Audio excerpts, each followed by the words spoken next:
right. Well, welcome to a RevOps Co-op co-hosted event with Closed. We are going to be talking about close, win, and loss analysis, something that is near and dear to me as an ex-VP of marketing and ops person. So this is going to be a really exciting topic. I'm really excited for us to dig into it. Spencer and Brandon, I'm going to kick it over to you to introduce yourselves, and then and people putting comments there, make sure you switch from host and panelists to everyone. I shouted out a couple movies that someone was astute and did not see. So if you have questions, make sure if you want other people to see it, that your setting in comments is to everyone, not hosts and panelists. And the Q&A function, I'll be monitoring that throughout the presentation. So formally, Spencer, why don't you get us kicked off? All right, you guys can hear me? Good to go? Yes. Mm-hmm. Okay. I'm Spencer Dent, super excited to do this and talk with RevOps folks. This is near and dear to mine and Brandon's hearts. We actually both met in the early days of setting up a RevOps function at Qualtrics. So my background, I'm the co-founder, co-CEO of a company called Closed. We are a win-loss platform. We plug into your CRM and help you run win-loss analysis by going out and engaging with your buyers and your sales team to figure out why you win and lose deals. Worked in RevOps previously, so know what it's like to have to engage with a sales team, engage with other stakeholders, and get people to comply, report on all this stuff. So have a lot of empathy for this audience as well. Prior to that, I was an annoying, nerdy Bain and Company consultant, and I made millions of PowerPoint slides for a few years. So that's me in a nutshell. Brandon is actually way more impressive than I am. Yeah, right. So kind of my background, I've grown up in kind of the corporate high-tech growth space. Started my career in kind of finance and operations at Concur Technologies and Amazon, and then made the jump formally into RevOps.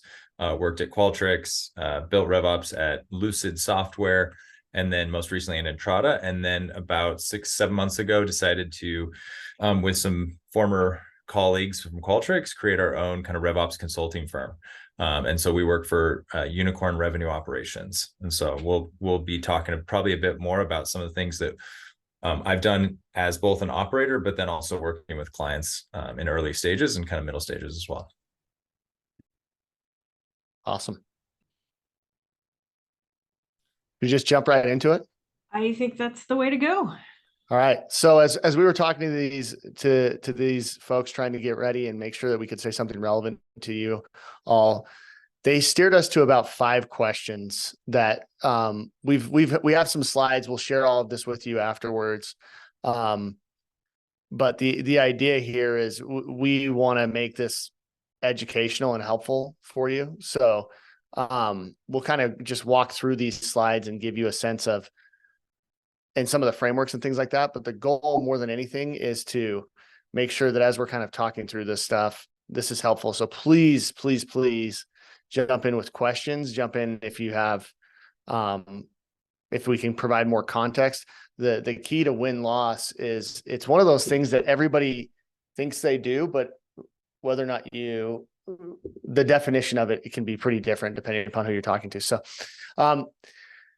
maybe just kind of jumping right into it. Like one of the first things is this, like, what is it and why does it matter? And so before we kind of share slides, Brandon, I guess you've done this in different places. How do you define it?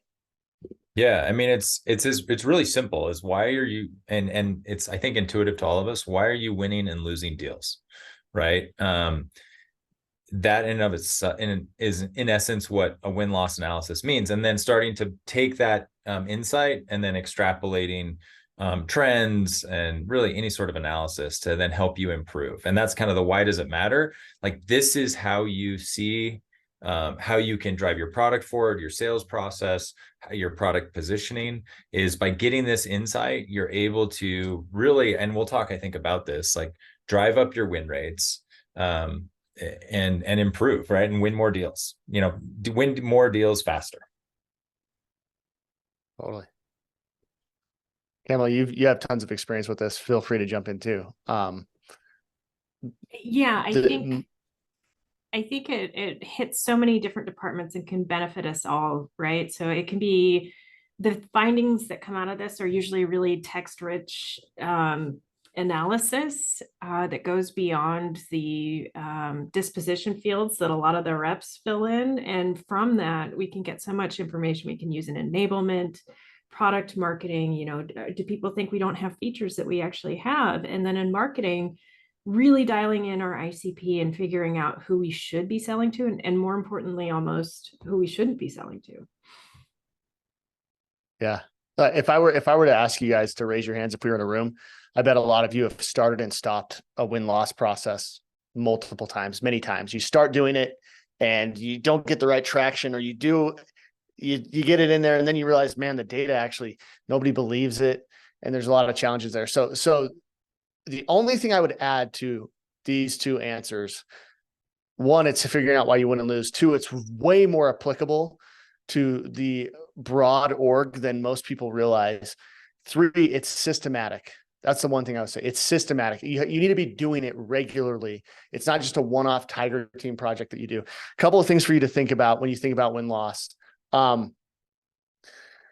We view it this way, right? It's this practice of analyzing it over and over. And, it helps RevOps figure out all sorts of things around enablement, around territories. It helps marketing with messaging. One of the things that I think sales teams and sales ops, RevOps benefit the most from is it allows them to give the voice of the buyer to the rest of the org so that you don't have to feel like you're playing this game of telephone. Like, let's just be honest.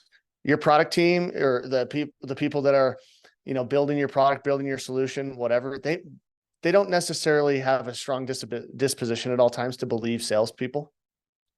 And I'll show you in a minute, they probably shouldn't sometimes. But you have to watch out for that. And one of the things here, like when you're talking about the value of it, this is really simple, right? If I have a $10 million pipeline and I have a 25% win rate, that's $2.5 million in bookings. It's simple math. Even if I have a smaller pipeline, which most companies are having a hard time generating pipeline in this kind of tougher environment, especially if you're a software company, if I can figure out how to get more juice out of the lemon, I can still hit my quota. So how do I get more out of every single real deal that's going through pipeline? There's real opportunity there. But best practices, right? So we get it, right? Everybody agrees like we should do this. How do you do it? So maybe we can jump into that. Brandon, thoughts from you, best practices. Yeah, we've got maybe we've got a few slides and we can walk through in a second, but kind of high level. Yeah, let's jump to maybe let's go to the next slide just because it zooms in on kind of that top part. Like to me, when building a win-loss program, you got to really think of three things, right? Driving buy-in. I've seen so many wasted effort by RevOps teams where they go and say, this is great. Like I just attended this really awesome webinar with closed and unicorn revenue operations, and I'm all jazzed to go create this win-loss program. You go do it, you spend a bunch of time because it's not easy to create a scalable process. And, Spencer talked about, systematic process. And then all of a sudden you're really excited. You got some great insights and no one looks at it. No one uses it. And it's kind of a waste, right? I mean, and that's the sad tale of RevOps sometimes. And so this is probably not just unique to win-loss. So it really starts with getting buy-in, and that buy-in, like there's going to be like a lot of groups that you're going to want buy-in from, and you can work on kind of building that over time. But the two main groups is you've got to have your sellers and your sales leadership bought in, right? They're going to, every time I've brought the idea of a win-loss program to them, a lot of sales leaders are skeptical, or they're concerned you're just like looking over their shoulder, or concerned that maybe some of their deals that didn't go perfectly are just going to dog on them and, speak very negatively. And so you've got to really kind of get their buy-in. Sure, they may be a little skeptical at first. And so you can kind of iterate and show them kind of the proof is in the pudding, and show them the results to really kind of solidify that buy-in. But you got to start with them and say, here's why we're doing this.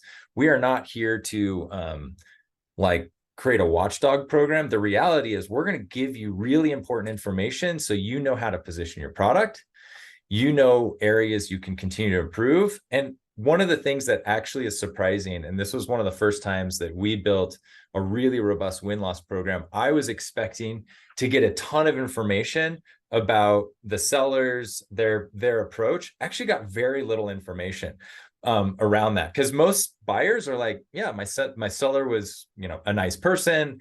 I really enjoyed my interactions with them. There'd be a few extreme cases, but for the most part, it was pretty positive, but also not very robust. But where it was robust was in the product, like, hey, this product didn't do X, Y, and Z, or the pricing wasn't in line with what I was expecting. So then now we have that information and can go work with the product, with the teams to go we have ammunition to go make those changes. Spencer talked about how, product marketing are often skeptical of sales teams. If they're saying, hey, like, our pricing is just off, a lot of times that'll fall on deaf ears. But when I could then now take data all the way to to those teams and say, no, this isn't sellers, this is directly from the voice of the customer, it gives a lot of power. So that's just an example. Yeah. Really getting that buy-in is like critical first step. The scalable process, I'll talk about in a second, kind of a high level there, but then the kind of proof is the final, where you really drive the value, is then disseminating those findings. And two of the things that I think are really important is, one, you've got to create a solution that's self-serviceable, right? To where a rep themselves can go say, hey, I want to see what, my deals are saying. I want to learn from this. Like, so that way, one, it's also very transparent. The sales leaders, they can go self-serve and get insights. But then two, like, this is where RevOps comes in, is like, we have to really kind of do a deep dive to pull out, have a regular cadence of extracting and sharing these deeper insights on like key trends that we're seeing. And this really can drive some material strategic recommendations. I hear so much like RevOps is a back office support, blah, blah, blah. This is actually a great way to help change that narrative and prove that RevOps is actually a massive strategic partner, is by coming and saying, this is what our customers are saying, here's what we need to do. So I'll pause there. Spencer, love it. Kamala. Brandon, that was good. just Kamala. that was so great, Brandon. I think a couple of things that I just want to like re-emphasize. Getting access to these people is dependent on getting buy-in from the sales team. So getting buy-in is just, I can't emphasize how critical it is. I like how you talked about how this can be perceived as a witch hunt and how sharing information can really help. Another thing that I really like about the disseminate findings is that a lot of times data doesn't change minds, but stories do. So hearing the actual words from the customer, if you can get it recorded and play it in front of people. In revenue operations, we see so many different things, and it's hard to get people to believe us sometimes, even though we have the numbers. Having customers reiterate what we're already seeing and getting that in front of people so they hear it from the words of the customers is just so much more impactful sometimes, unfortunately. I wish data could change minds, but it just doesn't always. Yeah. And Spencer, maybe one of the biggest things too that I realized we kind of jumped over, and I think you actually have some great slides and data that you've all pulled, is I see like the number one failure I see is thinking a win-loss program is going into Salesforce, adding in a field that says to the rep, why did you win in this? So yes. I'll maybe, if you want to drive that, I think that's yes, I'll hit that one. The pitfall that most RevOps people run into when they go to implement this is they think that they should go to the sales team and have the sales team fill it out. I'm going to show you a couple stats, but before I show them to you, let me tell you what they're based on, because they'll probably be shocking to you, but maybe not the core, but the magnitude of how strong these stats are. When we closed, so we have hundreds of clients. We plug into your CRM, we pull your won and lost opportunities. And then we actually go out to your buyers and ask your buyers through interviews and surveys why they did what they did. And we tag the reasons based off of what they tell us. They're the decision makers based off of what they tell us why they did what they did. Well, we have your CRM data. So we've actually gone back and across our clients compared what the buyer said to what the seller put in the CRM. And how often do you think the sales reps are wrong, right? So a couple things for you. On a lost deal, the sales reps were wrong. And this isn't across like 5 clients. This is across hundreds of clients, tens of thousands of sales opportunities. 85% of the time, the sales rep, their self-reported reason for why the deal was won and lost was wrong. Like totally wrong. Like they said it was product. And when we go talk to the buyer, they talk all about how the pricing model didn't work for them. So be careful going to your sales reps and be careful throwing a stake in the ground that your sales reps are right. The other thing that happens is the sales reps choose the wrong competitor, right? 65% of the time, the buyer told us that the competitor that they looked at that was number one, that they chose, or number two, if you won, but they still chose this other company, 65% of the time, they were wrong. So think about that, right? When you couple those two things together, if you're doing this internally and you're only relying on your sales team to provide the feedback and you're not actually going to the buyers, you're probably getting inaccurate competitive intelligence information and inaccurate reasons. So you're going to go build or drive initiatives to focus on the wrong things. So super important you go to the actual source of the truth, which is buyers. And then Spencer, on that competitor piece, maybe I'll just share an anecdote here. One of the things that we ran into, not only are they sharing the wrong competitors, but oftentimes they're putting a single competitor, right? And that can be hugely problematic. One of the things when we launched one of our first win-loss programs when we were at Qualtrics, the thing that we saw was not necessarily the main competitor. We kind of generally knew that. But what we started seeing is, because we were getting directly from the customers, the list of who they were actively reviewing, it was much more robust. And what we were able to do is say, okay, we actually aren't losing to this new competitor, but they're in 99% of our deals, right? Whereas when we were looking at what was inputted by the reps, they weren't even on the radar most of the time. And so as a result, we were able to then take that to enablement and begin to pivot. Well, one product loved that because they're like, whoa. These people have a seat at the table at every single one of our deals. None of our other competitors, even the ones that we were losing to, were in that many deals. And so as a result, we're able to take that to product and say, you need to look at this competitor seriously because clearly something's resonating with these people because they're talking to them. And then 2, we need to educate our sellers on this competitor so they know how to sell against it because they're going to be selling against them every single time. Love it. Love it. A question came in. I'm going to answer this question for Michael. He asked, how long after a closed lost deal do you recommend reaching out to get feedback? Dude, hot off the press, Michael. You ready for this? We actually just analyzed this. We have some data scientists on our team that are analyzing how do we drive participation rates to get people to participate. The single biggest factor in whether or not somebody participates is how long after the deal closed did we reach out to them. So it actually doesn't matter. The answer to that question is reach out to them as soon as possible. As soon as they've informed you, try to get time with them to talk to them. And this is why systematic is so critical, right? Because if you're relying upon you going through and pulling a bunch of reports, that clock is just ticking. Totally. And if some of you have probably done this where you're like, hey, we got to go reach out to these people. Oh crap. Okay. I got to go get the sales rep approval and I got to go get the sales leader approval. And there's 75 freaking contacts on the opportunity. Which one is the one that I reach out to? So having a process built to where you can identify the right person, go after them very deliberately and do it quickly matters a ton. And surprisingly, we could cover this in a little bit. You'll find that if you're actually trying to interview them, like have a conversation with them, they will be more likely to participate in a conversation than they will be to you sending them a survey. Just FYI. It's kind of funny that way. Also had a question come in directly to us. Patrick, don't worry, you don't need to type it in the Q&A. I'll get it. Are you using a survey tool to do this or interviews or both? I have strong feelings on this. And I heard what Close does, if you could answer that. Yeah. So that kind of dives into this. Like, what are different ways that you should think about applying this?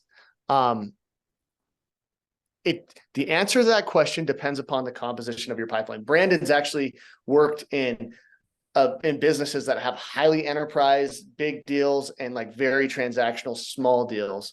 And there's this spectrum, right, of like, it's super awkward to reach out to somebody that want to do an interview about a deal that was $1,000 that they paid for with their credit card.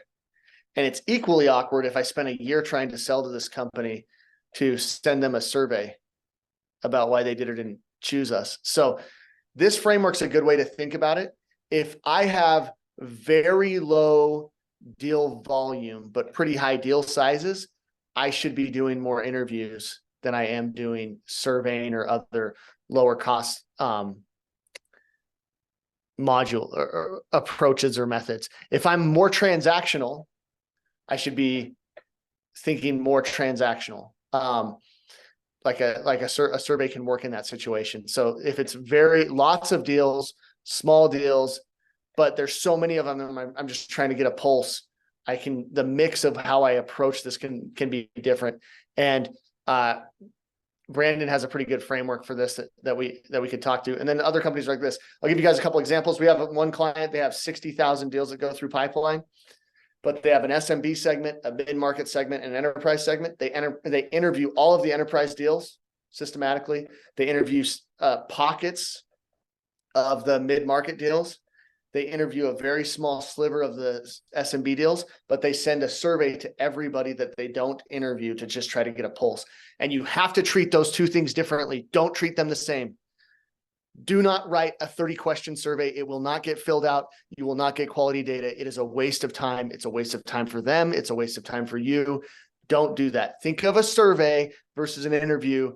The way I like to describe that is the survey is, when you go to the pharmacist and there's that little heart machine that you can test your blood pressure on, you put your arm in and you're in there for a few seconds and you get a couple of key indicators and then you're done and on. That's what the survey needs to feel like. An interview is an in-depth, very flexible 30-minute conversation that is semi-structured, but not rigid, so that you can actually figure out why they did what they did. Yeah. And that's the two ends of the spectrum. There's other things that are available that companies will use. We have some async technology where you can do kind of a video interview that's asynchronous, where you can ask questions and they can respond that way. We have other things that our clients will use, but the traditional, most powerful method where you get the highest quality data is interviews. Know that. Go ahead. I would say even if you have high volume, low cost, start with a couple interviews, because they're not structured like a survey. They should be really open-ended, non-guiding questions. And one of the best questions I found to ask is there anything I haven't asked you about that you want to tell us about? And a lot of times you'll find that if you had structured a survey, you would have been asking the wrong questions. So Start out having a couple conversations before you even go down the survey route. Spencer, you want to go back a couple slides and I'll talk through kind of just how I've implemented it. And I think it kind of really goes a little bit deeper here. There we go. This one? So, yeah. And this, we'll send out links to this so you can get all the details, but really how I've implemented it. And so when I say high touch and low touch, think of those, the high touch is the interviews and the low touch is like a survey, right? So the first thing that I'll do is when a deal's closed, marked as won or lost in your CRM, you need to first like disqualify stuff, create some like, let's not send these folks because either A, like the deal didn't progress far enough. And so it would be super uncomfortable if you're sending a survey request to someone that literally took one single discovery call with your rep, right? And so disqualify those out. If you also want to protect your clients or potential, even if they're a lost client, like if you've been hitting them up multiple times, you need to put controls in place there. So you can have some really quick, easy ways to say, okay, is this a meaningful deal is what I call it. Then that's where you come to this decision point of high versus low touch. I mean, in some cases, it's really straightforward because maybe only you are a massive business that only does, 6-figure deals. Maybe you don't even have a low touch or a survey business, similar to the slide Spencer was just showing. But in this case, most of the vendors, you actually want kind of a dual approach. And so then what we've done in the past is you create some criteria of what should be eligible for high versus low touch. And you want this to be pretty dialed in. Like you want to avoid going back to that kind of speed to interview. Like if you have this massive list of 1,000 deals you've got to go through and review, you're never going to get through that. And so, start to think of what I've done in the past as a deal size threshold. Potentially if we have an initial, and this can change based on kind of what the focus is. If all of a sudden, ABC competitor, we want to really focus in on that. Okay, maybe I'll say if it has this and is this deal size, then that's what I want to send to my quote unquote queue, this competitor or this product or things like that. So you come up with this criteria, and then I've done this in Salesforce, but you can do it in multiple CRMs. You then create like a queue that we had a weekly touch point that we'd look through all these deals that came in and immediately mark them as, yep, like this review deals. We'd then select and say, hey, send this to high touch, and it would go to our third party vendor. And then, or if no, it's like, hey, there's certain reasons why. We would then send it to our kind of flow that would then send out these surveys. Couple things to think about, just so you know how I've done it. Generally, for the interviews, I like to work with a third-party vendor. They tend to get much better results because the customers or prospects see them as a bit more of a safer space. I've done it a few times as a RevOps, especially in those initial interviews. Like I'll go and do a few initially just to get a sense of kind of the talk track. It is a little bit harder to get people on the phone simply because they're like, wait, who is this person? They work at the company that I just turned down. Sometimes they're a little bit more skeptical, but generally I can overcome that. But it's just not scalable, right? For me or even my team to be doing that on a daily basis, especially when you have vendors that can do this very, very quickly. And they're best in class. They've been doing thousands of these things. And then on the survey side, I think there's lots of solutions you can use. Given that I've worked at Qualtrics, it integrates really well with Salesforce. That's what I've used in the past.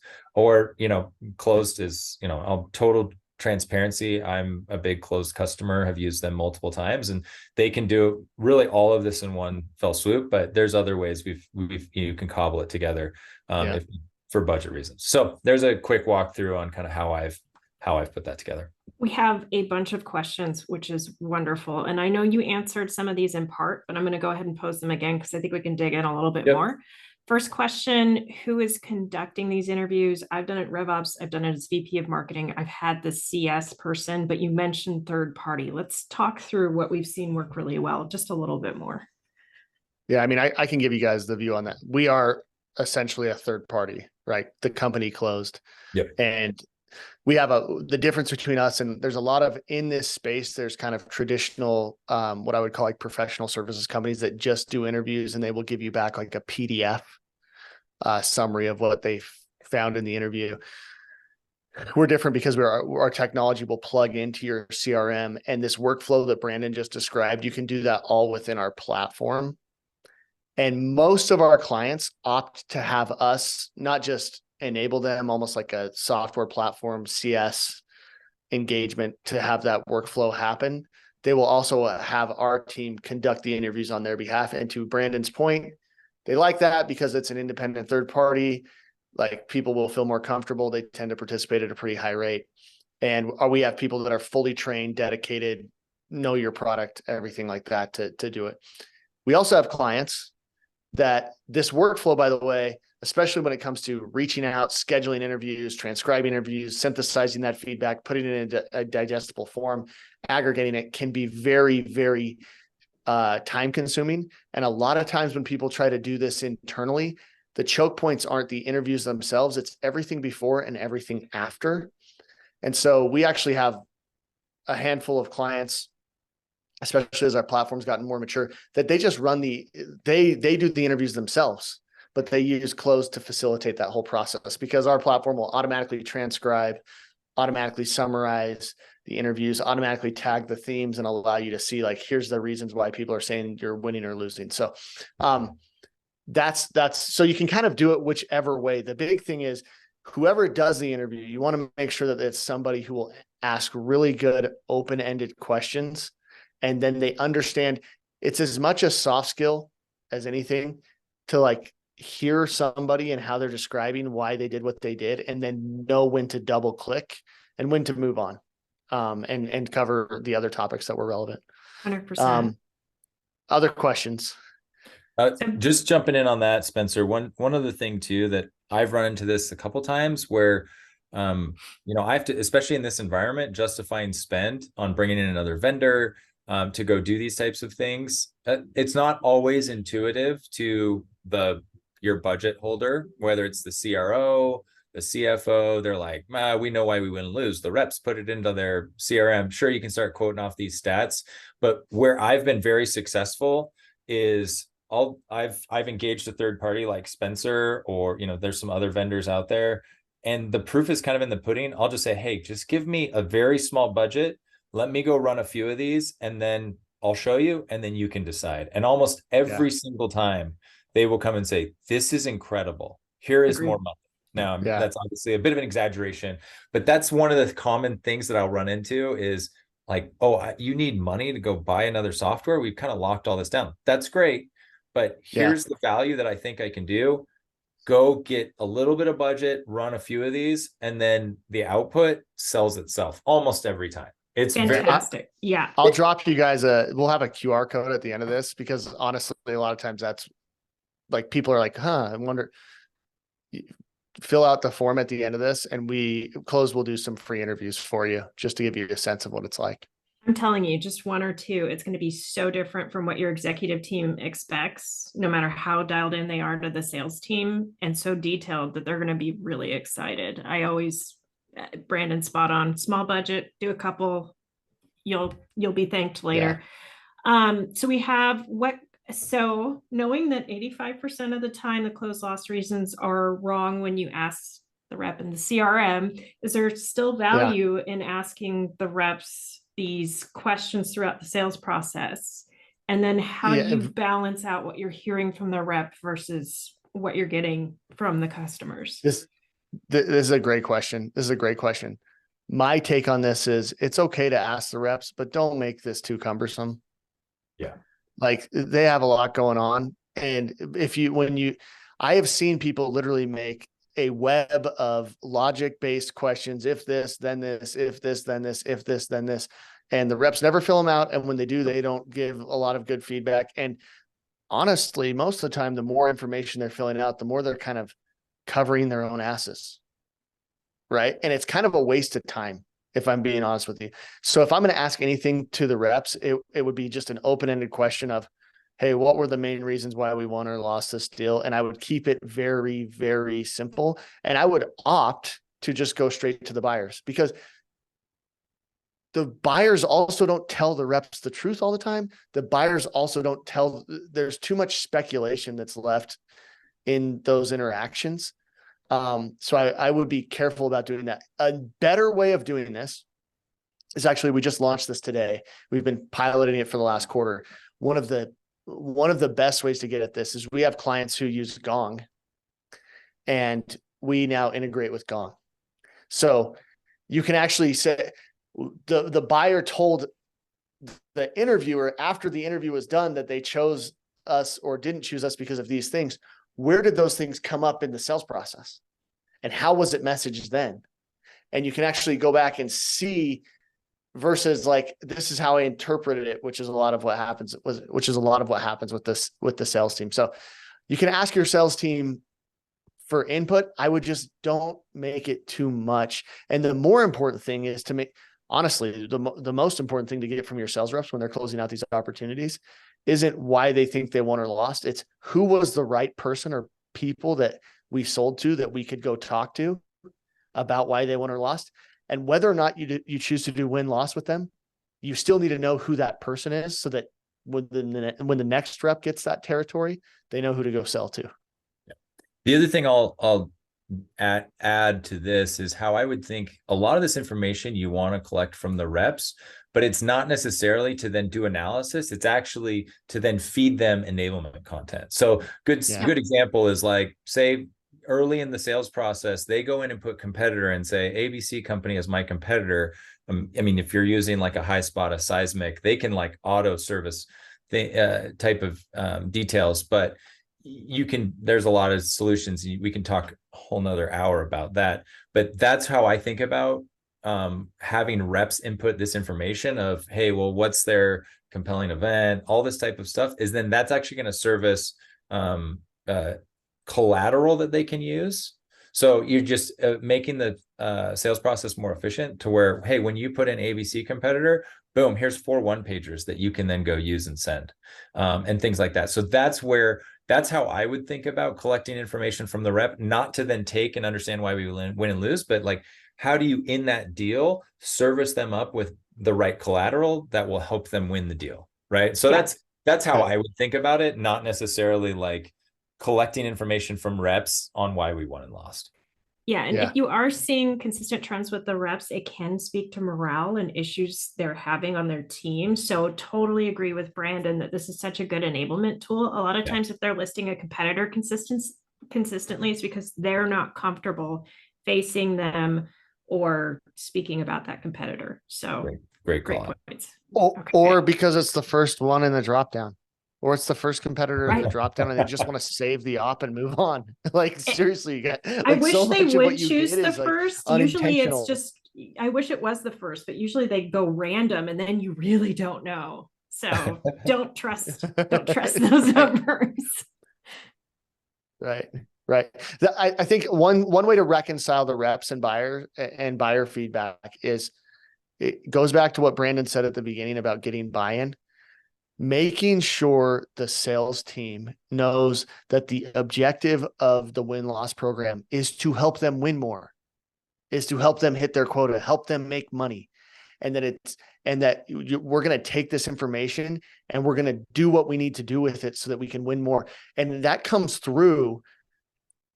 One of my favorite things to see is when we empower a CRO at closed to go to their counterparts on the product team and say, is this feature on roadmap? When? Because here's $850,000 worth of lost deals because this feature is not available.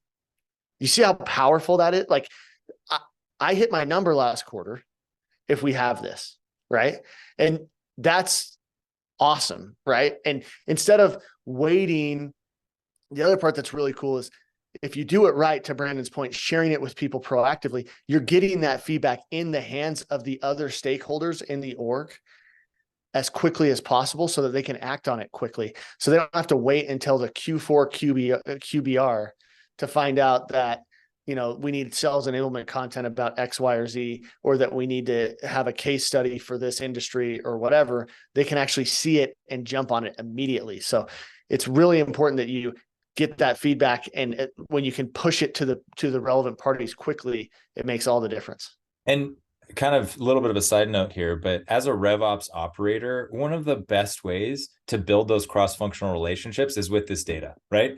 I remember the first time I rolled this out, I all of a sudden had a bunch of data around product and why we're winning and losing. I took that on a roadshow. I met and developed very powerful relationships across the product organization, really across the company. And so this is a great way if you're feeling kind of, I don't know, pushed off into the corner and all you know is like salespeople or marketing people.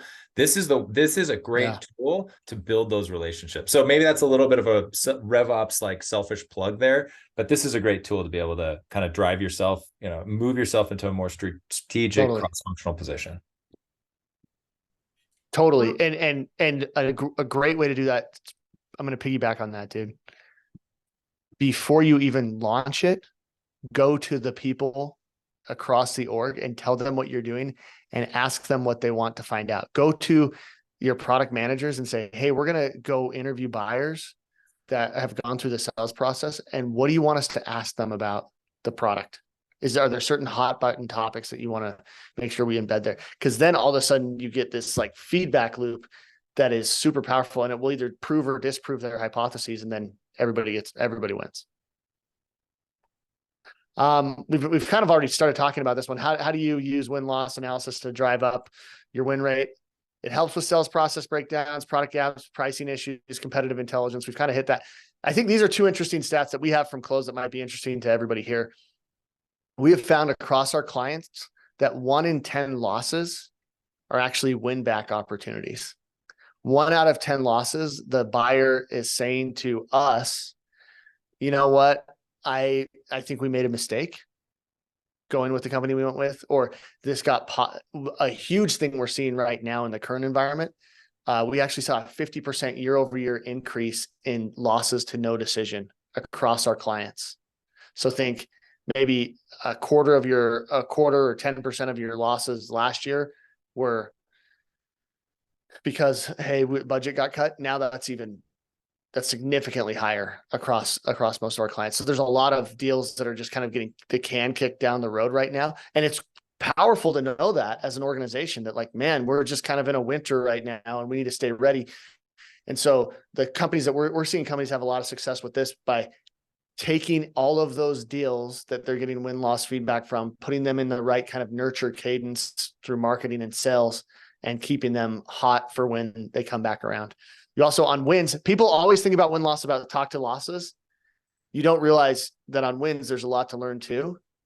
And one thing that we learn also is that, a handful of wins are at risk. Like, they've had a bad implementation experience so far. The things aren't working for them, and you're able to solve that. We had one client who said, we have the ROI business case in perpetuity because you guys helped us save a multi-million-dollar deal just by doing the win-loss interview. So it's really cool to be able to drill in there and find that. So are there other questions that people have popping up? There's some things about that we're seeing. Brandon, you're talking to lots of different RevOps people. How are you? These are things that we're seeing at Closed.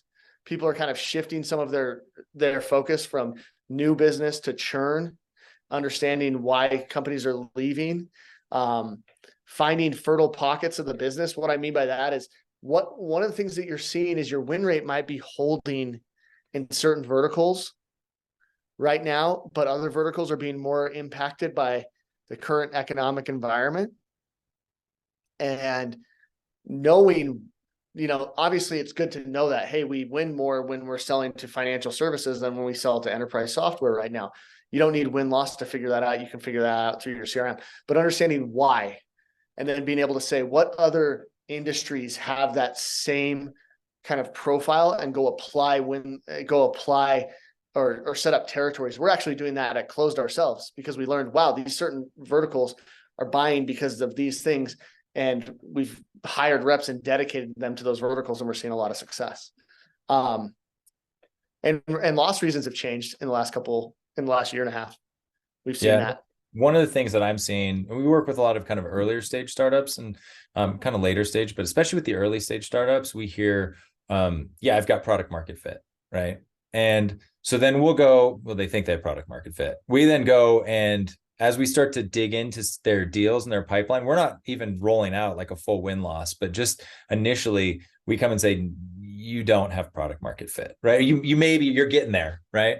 And so this win-loss process and solution is actually one of the best ways to really hone in your ICP and your product market fit, which right now, that's what's really critical.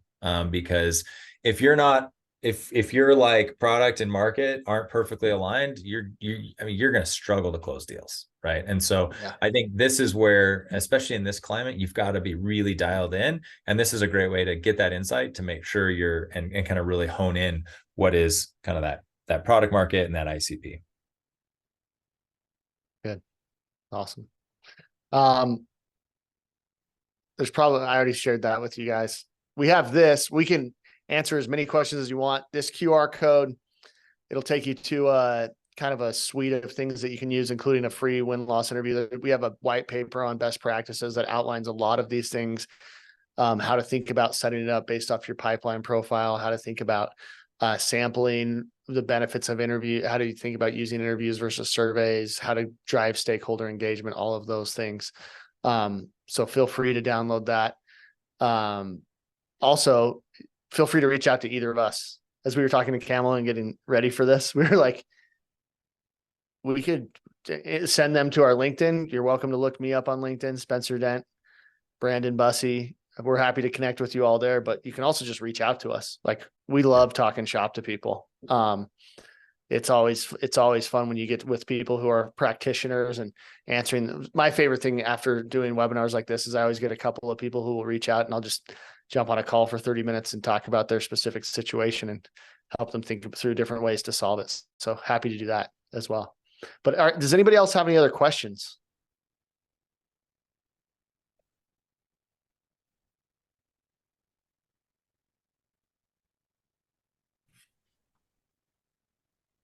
Is there anything we haven't covered that you guys would like us to cover? It's Kamala's question, as a suggestion.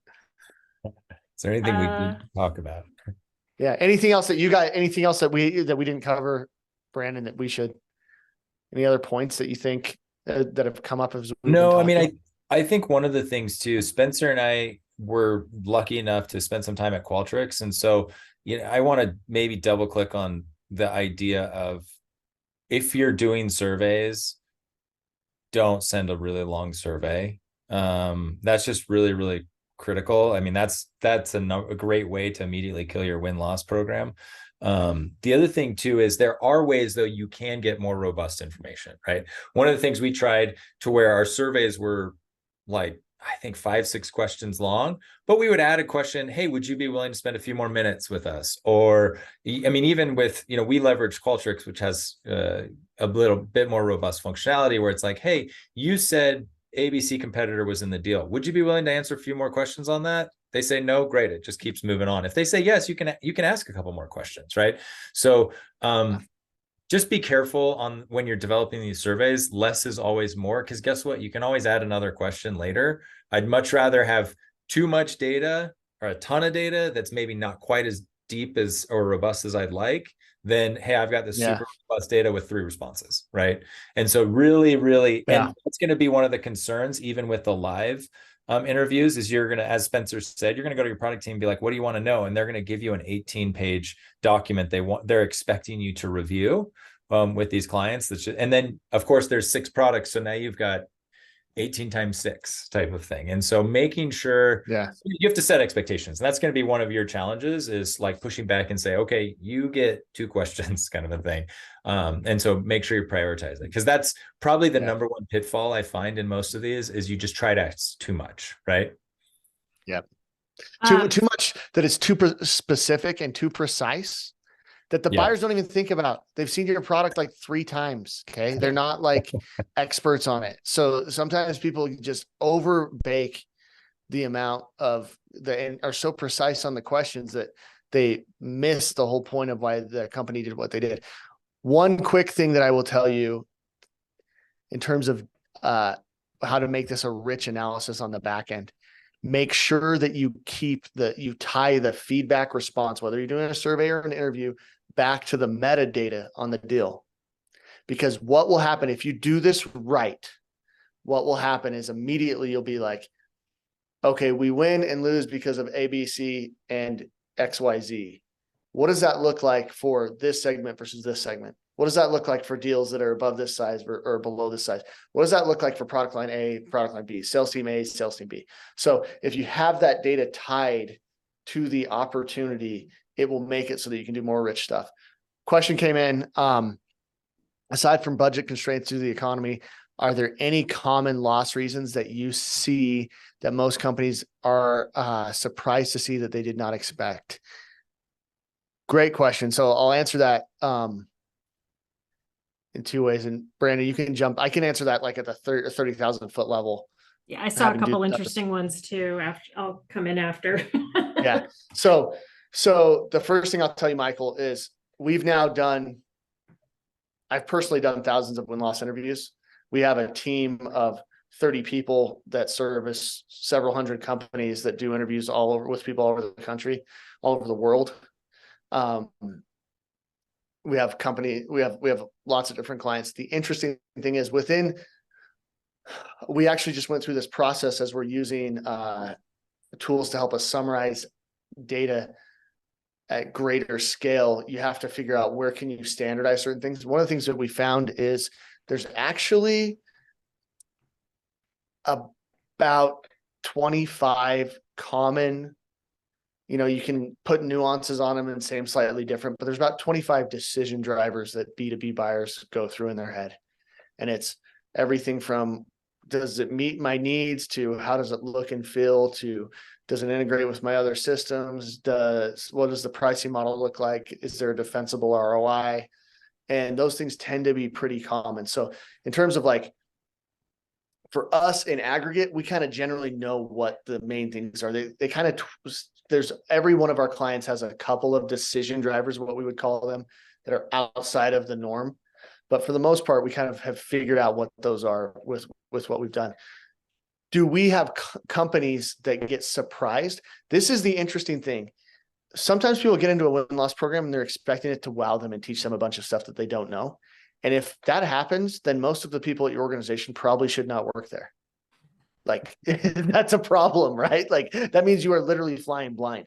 What happens more often than not is we'd come back to you and we would surface, hey, we've talked to 40 people. We've talked to 30 losses and 10 wins. And this is what we've heard. And it's these 5 things. And what you would probably find is that 3 or 4 of those 5 are things that you kind of had a hunch on already. And one is a surprise, is like, I had no idea. Where the real value will come is knowing of those 4, which 2 actually matter the most. So you can go run against them, right? Because right now, a lot of companies kind of guess which one matters the most. So they're not necessarily always surprised by what they hear, but it's more the magnitude to what they hear. It's like, man, I always knew that our UI UX was impacting our deals, but I had no idea that on 80% of our losses, people are mentioning it. Like, we really need to go address that. So hopefully that helps. And then if you could build on that a little bit, are you seeing any patterns around renewals for loss reasons? Yeah. I mean, now it's tough, right? I think there's a lot of companies, we do a lot of churn and upsell type of win-loss for our clients. First thing I'll tell you is what you'll see on churn when you go to an existing customer, you will actually get the nature of the feedback will shift. They'll talk much more in depth and specific and precise about product. You'll get way better product feedback, way better customer support feedback. Like, before they're your customer, they don't really know that much. Now they've been using you, now they've been interacting with you, they will have a much stronger opinion on some of those things. So the nature of the feedback will be more about the actual product itself, of the actual experience using your stuff. Right now, in terms of loss reasons, it depends on who your ICP is. It depends on who you're selling to Brandon's point earlier. Certain industries are being hit much harder than others. Like, we have some clients where they're growing and they're doing fine and they're not really seeing this. We have other companies where the types of folks that they sell to software companies and they sell into departments within software companies that are very much volatile right now. Marketing. And yeah, marketing, sales. like if you're, for example, there's not a lot of sales team that are growing. 2 years ago, people were growing their sales team headcount as fast as they possibly could. Today, if you're doing a seat-based pricing model, you're probably seeing downgrades into some companies that you're selling to. So we're learning some of that stuff about what's driving some of the downgrades, and some of it is frankly out of the company's control. And that's actually good to know if it's out of your control, so you can go focus your resources elsewhere. Some of it is very much in your control and you want to go focus there. Hopefully that answers that question. So it's a really good question. A lot of companies are pretty nervous about protecting the revenue base right now, because we've seen this. I don't know how many of you have seen this, but we've seen this across our clients. Generating pipeline in this environment is hard, because with budgets being so tight, people won't even kick the tires on potential solutions right now. The additional thing that we've seen with some of our clients, and really trying to help them generate pipeline, but even, a lot of people take that first call, but we're struggling with where we lose essentially no decision. It's really not a no decision. It's that where you used to have a team of 10, you've now got a team of 5, and they just don't have time, right? Normally they could ingest, roll out, evaluate 5 vendors. Well, now, like, the reality is in their head, they think they can do 5, but when push comes to shove, their schedule's so packed, like they can do 2, right? Yep. And so that's probably the biggest driver we've seen as far as shifting. The other stuff is pretty standard. Yeah, like budgets are tighter, but you can sell through a lot of that stuff. Yeah. And so, yes, you'll see that a little bit more commonly, but I think the biggest shift is just purely like our buyers don't have as much time as they used to, because they're asked to do more. They're working with smaller teams, and whatnot. Yeah. There's a lot of reasons why people put you in need to have or nice to have. And that's changed for a lot of folks since the market softened, especially for those in SaaS, and especially those selling to go-to-market teams. So I think that's such a great benefit of the win-loss analysis, is you can see if you're starting to fall into that nice to have category and figure out how to make some course corrections, which I would argue are a little easier on the upfront messaging side than they are on the retention side. Yeah, super powerful to go to a client right now and have really good ROI case studies. Yeah. Right. Like, this is what the benefit, every dime you spend right now, you have to justify it. So you can, to Brandon's point, you can sell through it, but what do you need to be able to sell through it? And that's another benefit of being able to do this. So fantastic. I'm not seeing any other questions come in, but this has been amazing. We've had a really interactive crew listening in today. I love it. Thank you so much for sharing all of your knowledge. I had a couple screenshot moments myself, and I can always tell that's a good webinar when you have some screenshot moments. That's awesome. Is there any other information you all want to give about where you can be found outside of the QR code? Just Spencer had that link or has the email right there, Brandon B at Unicorn RevOps, or Brandon Bussey on LinkedIn. I tend to share a lot of this kind of type of content just there. And so feel free to follow, connect. I echo what Spencer said, love to talk shop. And we're working with a ton of clients, and a lot of what you'll see here tends to be a bit more mature companies. And there's ways to implement this at really small startups, right? And so, shoot me a note if you want to talk shop and how to think about it, applying it in your situation. Thank you again. I think we're going to go ahead and get wrapped up. We're right at the top of the hour, and we'll see you all at the next one. Thank you so much. Thanks all.